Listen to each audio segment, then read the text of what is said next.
Oke, calon KPU Kota Palembang selesai melaksanakan rapat pleno penetapan nomor urut paslon pada Pilwako Palembang Senin 23 September 2024. Dengan Fitri Nandri nomor urut 1, Ratu Dewa Primasalam nomor urut 2, dan Yuda Pratomo Baharudin nomor urut 3.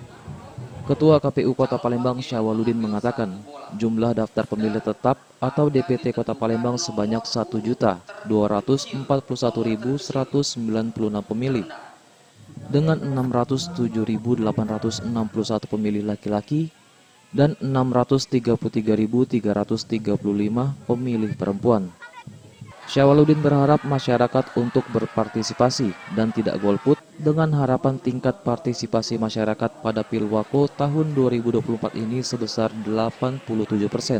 DPT kita 1.241.196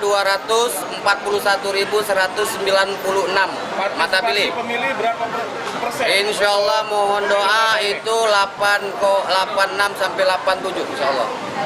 Apa harapannya dengan warga? Harapannya untuk masyarakat Kota Palembang di tanggal 27 November 2024 untuk hadir di TPS masing-masing, jangan golput. Dan mari kita meriahkan pemilihan kepala daerah, wali kota dan wakil wali kota khusus Kota Palembang tahun 2024. Untuk masa kampanye sendiri dijadwalkan dimulai pada tanggal 25 September 2024. Eza PM, Sriwijaya TV.